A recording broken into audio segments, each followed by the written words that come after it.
Previously, the various members of Nothrum filled the others in on what they had found out while they were split up. They headed to the tavern that Glimmer had told them about, which they knew from Ceres's spying was definitely someone's house. When they went inside, there were already a human and half-elf there who both bore a familial resemblance to Glimmer and the man that Ceres saw her talking with earlier. The group made a show of sitting down uncomfortably close to the two people already there, and generally were assholes. After a bit, Glimmer showed up, and they asked her what she knew. She told them that there was an underground group of inventors who were against any type of sentient machinery being created and controlled by any governments. She then glanced at Zero and asked the group to be open with her if she was going to tell them more.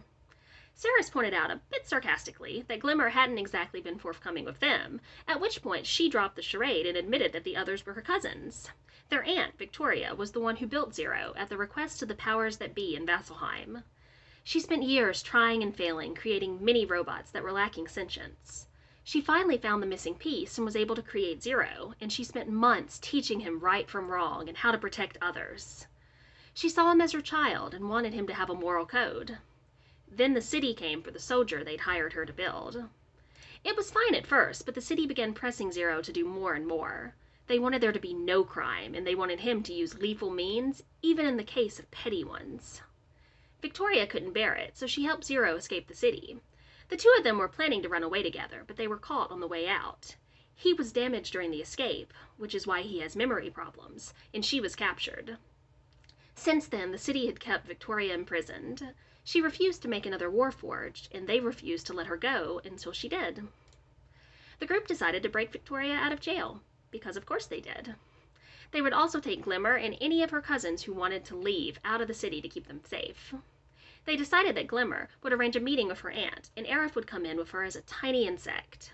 They hoped that she could then plane shift away with Victoria, and the others could teleport out on their own. They sent a message to Poppy asking if they could borrow her tuning fork to the Astral Sea, as the only one that Aerith had was to the Feywild, and they made arrangements to trade it for coffee the next day. Ceres and Aerith slipped out late in the evening to do some scouting. They took a close look at the house where Victoria was being kept, taking in the guards and the layout of the building from the outside.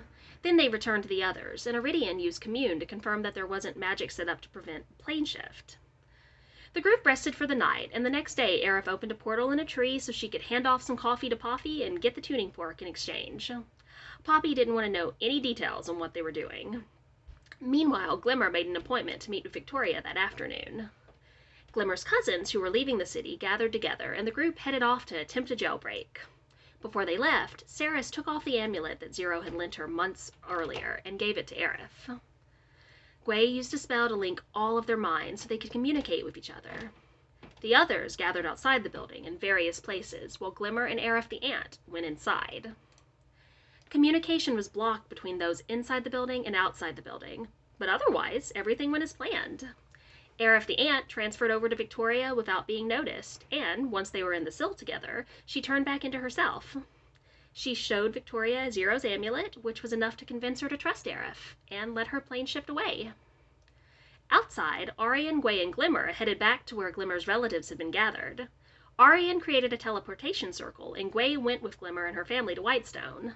Then Arian cleaned up any traces of the circle before hurrying back to meet the others. As soon as Aerith and Victoria plane shifted away inside, several of the others heard a siren go off outside. From Whitestone, Gwei mentally confirmed that she'd lost the connection with Aerith, which meant she'd left the plane. The group quickly hurried away, slipping into an alley and teleporting away to Whitestone. Back in Whitestone, everyone who teleported in gathered in the dining hall. Aerith and Victoria appeared outside the Sun Tree and made their way towards the castle on foot. Victoria was amused at where Aerith had brought her, as Residuum was the key that had finally let her give Zero sentience.